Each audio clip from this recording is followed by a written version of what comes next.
За сега нема нови мерки, но нема ни толеранција за несовесните производители, дистрибутери и трговци.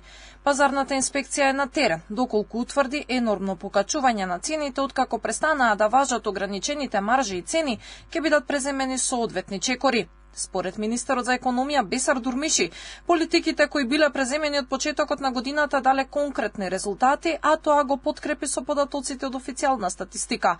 Инфлацијата во изминатите 2 месеци е стабилна и нема енормни покачувања на цените. Ако споредиме месец април со месец декември 2024 година, имаме дефлација од 1,3%. Значи имаме намалување на инфлацијата.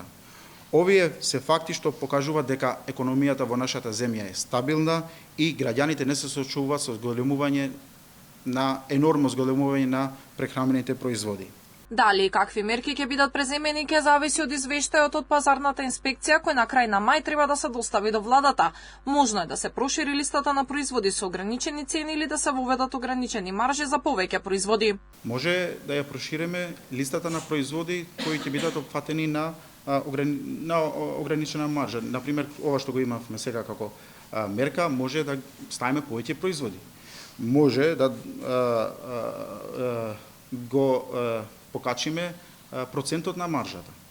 Може да видиме кои се тие можности кои ќе биде буквално поригорозна мерка од тоа што го имаме сега. Мерката за ограничени маржи и цени започна во февруари годинава, а заврши на 30 април. Во меѓувреме стапи во сила законот кој ги обврзува трговците секојдневно до 10 часот наутро да ги објават сите цени на сите производи во малопродажба. Од ова се изземени само микротрговците кои имаат помалку од 10 вработени. Најтешко се прилагодуваат аптеките.